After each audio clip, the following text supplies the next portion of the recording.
Kayangan alang-alang seto kumiter. Tempat yang tak terjangkau oleh kaki manusia. Tempat di mana takdir dirajut. Sang Hyang Bathara Wenang, sang pemegang kunci jagat tampak gelisah. Bukan karena takut, melainkan karena melihat tatanan dunia yang mulai dirusak oleh tangan-tangan dewa yang haus kekuasaan. Dewi Durga dan Bathara Kala telah melampaui batas, ikut campur dalam darah Baratayuda. Maka hanya dua kesatria liar inilah yang mampu menjadi penyeimbang mereka, yang tidak terikat oleh aturan dewa, namun memiliki hati sedalam samudra, yaitu Antasena dan Wisanggeni. Wisanggeni, Antasena, cucuku yang pemberani.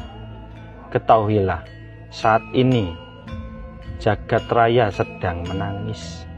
Demi Dewi Durga dan Bathara Kala telah turun ke dunia, bukan untuk menjalankan hukum, melainkan untuk membantu Kurawa menghabisi para Pandawa dengan cara yang curang. Hamba merasakan itu, Eyang Sang Hyang Wenang. Hawa panas dari Setra Gondomaya telah mengotori langit. Apa yang harus kami lakukan? Apakah kami harus membinasakan mereka dengan kesaktian kami, kakek? Kekerasan hanya akan melahirkan dendam baru, cucuku. Dewi Durga dan Kala adalah bagian dari keseimbangan gelap dan terang. Mereka tidak boleh mati begitu saja, tetapi mereka harus diruat. Pengaruh jahat mereka harus disedot kembali ke alam baka. Namun syaratnya sangatlah berat. Hanya nyawa yang murni yang bisa menjadi wadahnya. Loh, nyawa yang murni, kek? Nyawa siapa yang murni? Kakek Sang Hyang Wenang. Kalau nyawa Sengkuni yang buat tumbal gimana? Aku rasa nggak bakalan cukup kok. Malah makin kotor nanti jagatnya. Sang Hyang Wenang menatap ke mata Antasena. Bukan orang lain, Antasena, tapi nyawa satria yang berhati suci, tidak takut apapun selagi dalam kebenaran, yaitu nyawamu dan Wisanggeni.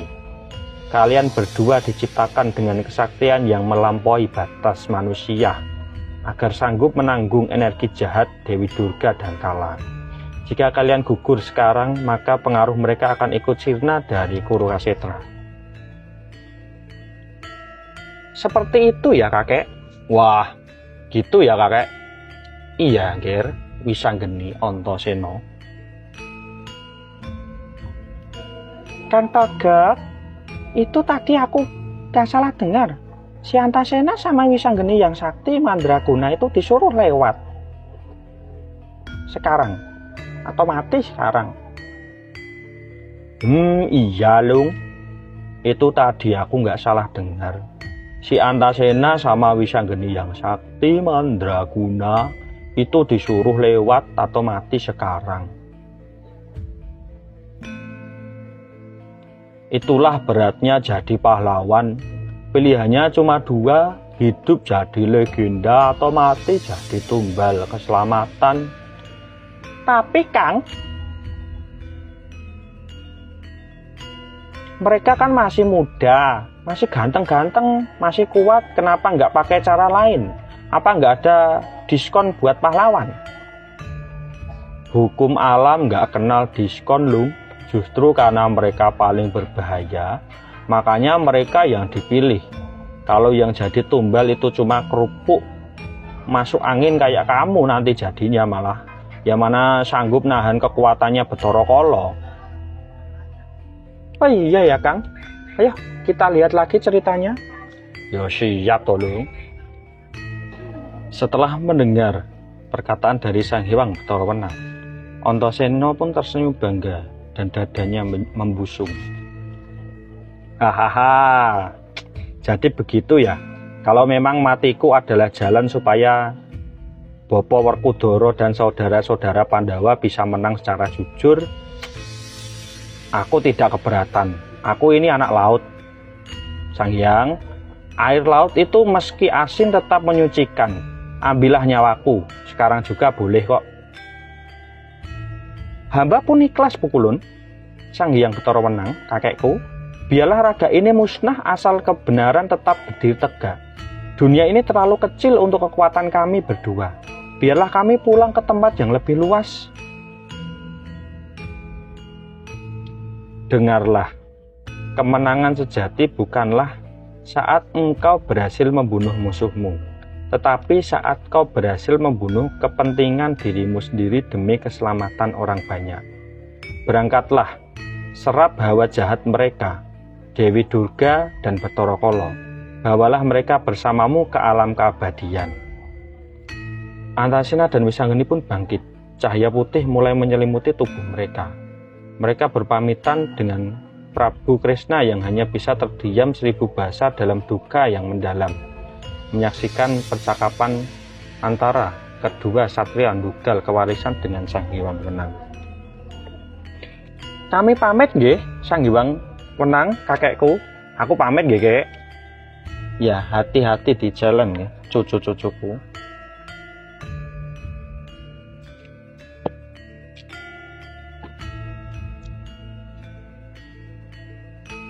Aduh, Pukulun. Kresna, apa harus seperti itu takdir dari keponakan-keponakanku itu? Itu semua sudah jalan yang terbaik untuk menghalang Betari Durga dan Bathara Kala untuk mengganggu agar Pandawa bisa memperoleh kemenangannya. Baiklah Pukulun, kalau begitu yang bisa terjadi. Saya ikut apa yang diperintahkan dari Pukulun Sang Hyang Bathara Wenang. Gerhana rupa jagat gemeter. Inilah saat dimana dua kekuatan yang tak seharusnya bertemu, beradu di medan gaib Setra Gondomayit. Langit yang semula gelap berubah menjadi merah membara. Tanah yang diinjak Antasena retak mengeluarkan uap panas, sementara udara di sekitar Wisanggeni bergetar hebat. Dewi Durga tertawa mengejek, merasa di atas angin dengan ribuan pasukannya. Namun ia lupa bahwa satu percikan api suci mampu membakar seluruh hutan kegelapan. Bathara Kala tertawa menggelegar.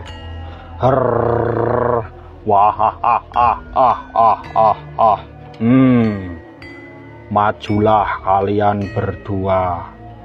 Bocah ingusan, akan kukunyah tulang-tulangmu dan kuminum darahmu. Setra Gondomayit akan menjadi kuburan bagi kesombongan kalian berdua. Om Kala, bicaramu itu terlalu banyak iklan. Sini, jangan cuma teriak-teriak. Kalau memang taringmu tajam, coba gigit kulitku. Kalau taringmu patah, jangan nangis ya. Wisanggeni pun mengeluarkan cahaya dari telapak tangannya. Tante Durga, lihatlah ke langit. Cahaya ini bukan untuk membunuhmu, tapi untuk menyilaukan matamu agar kau tahu bahwa dunia bukan milik kegelapan semata. Terjadilah pertempuran hebat. Antasena menerjang ribuan raksasa. Wisanggeni melesat seperti kilat memporak-porandakan barisan para jin. Ayo, para pasukan, serbu! Injih sendika dawuh, ayo. Amuk jamlata imbang yang pada ya.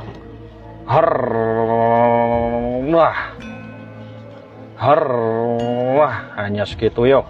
Ya, rasakan seranganku, raksasa.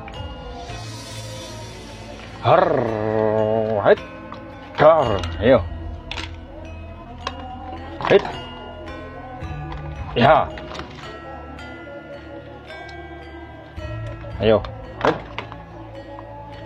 Ya. Oh, nangat jangan berani. Ya. Waduh yo. Nih, tes. Waduh yo. Iya. Tes ya. Wih, ada lah.